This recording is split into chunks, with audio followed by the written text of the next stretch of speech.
I beg your pardon, I have unintentionally touched the damper of the stove, and it has made it smoke. Madeleine listened to her with profound attention. While she was speaking, he fumbled in his waistcoat, drew out his purse and opened it. It was empty. He put it back in his pocket. He said to Fantine, "How much did you say that you owed?" Fantine, who was looking at Javert only, turned towards him. "Was I speaking to you?" Then, addressing the soldiers. "Say, you fellows, did you see how I spit in his face? Ah!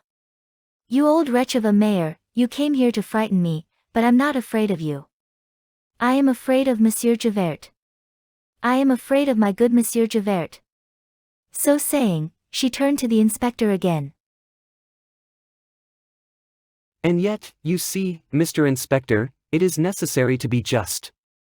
I understand that you are just, Mr. Inspector. In fact, it is perfectly simple. A man amuses himself by putting snow down a woman's back, and that makes the officers laugh. One must divert themselves in some way, and we are here for them to amuse themselves with, of course. And then, you come, you are certainly obliged to preserve order, you lead off the woman who is in the wrong, but on reflection, since you are a good man, you say that I am to be set at liberty. It is for the sake of the little one, for 6 months in prison would prevent my supporting my child. Only, don't do it again, you hussy." "Oh! I won't do it again, Monsieur Javert.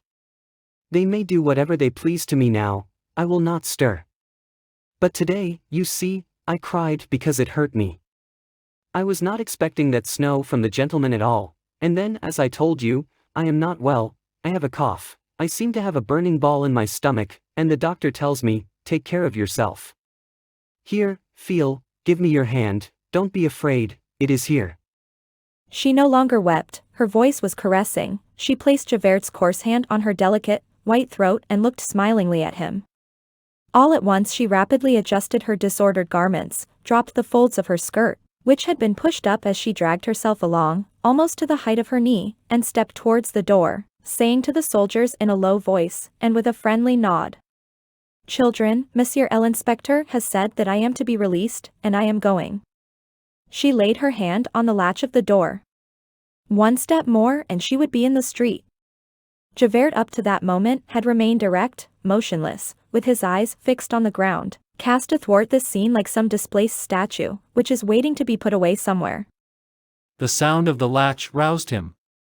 He raised his head with an expression of sovereign authority, an expression all the more alarming in proportion as the authority rests on a low level, ferocious in the wild beast, atrocious in the man of no estate. "Sergeant," he cried, "don't you see that jade is walking off? Who bade you let her go?" "I," said Madeleine. Fantine trembled at the sound of Javert's voice, and let go of the latch as a thief relinquishes the article which he has stolen. At the sound of Madeleine's voice she turned around, and from that moment forth she uttered no word, nor dared so much as to breathe freely, but her glance strayed from Madeleine to Javert, and from Javert to Madeleine in turn, according to which was speaking. It was evident that Javert must have been exasperated beyond measure before he would permit himself to apostrophize the sergeant, as he had done, after the mayor's suggestion that Fantine should be set at liberty. Had he reached the point of forgetting the mayor's presence? Had he finally declared to himself that it was impossible that any authority should have given such an order, and that the mayor must certainly have said one thing by mistake for another, without intending it?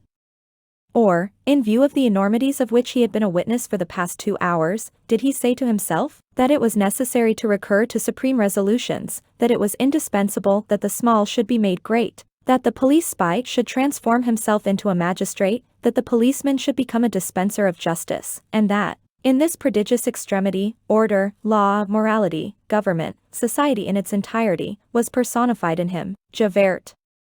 However that may be, when Madeleine uttered that word, I, as we have just heard, Police Inspector Javert was seen to turn toward the mayor, pale, cold, with blue lips, and a look of despair, his whole body agitated by an imperceptible quiver and an unprecedented occurrence, and say to him, with downcast eyes but a firm voice, "Mr. Mayor, that cannot be." "Why not?" said Madeleine. "This miserable woman has insulted a citizen." Inspector Javert, replied the mayor, in a calm and conciliating tone, listen. You are an honest man, and I feel no hesitation in explaining matters to you. Here is the true state of the case. I was passing through the square just as you were leading this woman away. There were still groups of people standing about, and I made inquiries and learned everything. It was the townsman who was in the wrong and who should have been arrested by properly conducted police. Javert retorted. This wretch has just insulted Monsieur le Maire. That concerns me, said Madeleine. My own insult belongs to me, I think. I can do what I please about it. I beg Monsieur le Maire's pardon. The insult is not to him, but to the law. Inspector Javert, replied Madeleine, the highest law is conscience. I have heard this woman, I know what I am doing. And I, Mr. Mayor, do not know what I see. Then content yourself with obeying. I am obeying my duty. My duty demands that this woman shall serve 6 months in prison. Madeleine replied gently. Heed this well, she will not serve a single day. At this decisive word, Javert ventured to fix a searching look on the mayor and to say, but in a tone of voice that was still profoundly respectful. I am sorry to oppose Monsieur le Maire, it is for the first time in my life, but he will permit me to remark that I am within the bounds of my authority. I confine myself, since Monsieur le Maire desires it, to the question of the gentleman. I was present. This woman flung herself on Monsieur Bois, who is an elector and the proprietor of that handsome house with a balcony, which forms the corner of the esplanade, 3 stories high and entirely of cut stone. Such things as there are in the world. In any case, Monsieur le Maire, this is a question of police regulations in the streets, and concerns me, and I shall detain this woman Fantine. Then Madeleine folded his arms, and said in a severe voice which no one in the town had heard hitherto. The matter to which you refer is one connected with the municipal police. According to the terms of Articles 9, 11, 15, and 66 of the Code of Criminal Examination, I am the judge. I order that this woman shall be set at liberty. Javert ventured to make a final effort. But, Mr. Mayor, I refer you to Article 81 of the law of the 13th of December 1799, in regard to arbitrary detention. Monsieur le Maire, permit me. Not another word. But. Leave the room, said Madeleine. Javert received the blow erect, full in the face, in his breast, like a Russian soldier. He bowed to the very earth before the mayor and left the room. Fantine stood aside from the door and stared at him in amazement as he passed. Nevertheless, she also was the prey to a strange confusion. She had just seen herself a subject of dispute between 2 opposing powers. She had seen 2 men who held in their hands her liberty, her life, her soul, her child, in combat before her very eyes. One of these men was drawing her towards darkness, the other was leading her back towards the light. In this conflict, viewed through the exaggerations of terror, these 2 men had appeared to her like 2 giants, the one spoke like her demon, the other like her good angel. The angel had conquered the demon, and, strange to say, that which made her shudder from head to foot was the fact that this angel, this liberator, was the very man whom she abhorred, that mayor whom she had so long regarded as the author of all her woes, that Madeleine. And at the very moment when she had insulted him in so hideous a fashion, he had saved her. Had she, then, been mistaken? Must she change her whole soul? She did not know, she trembled. She listened in bewilderment, she looked on in affright, and at every word uttered by Madeleine she felt the frightful shades of hatred crumble and melt within her, and something warm and ineffable, indescribable, which was both joy, confidence and love, dawn in her heart. When Javert had taken his departure, Madeleine turned to her and said to her in a deliberate voice, like a serious man who does not wish to weep and who finds some difficulty in speaking.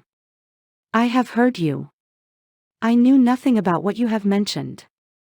I believe that it is true, and I feel that it is true.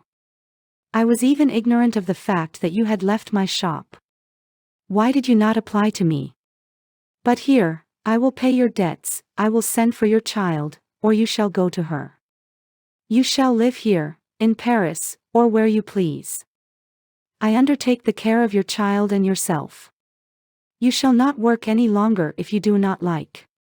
I will give all the money you require. You shall be honest and happy once more. And listen.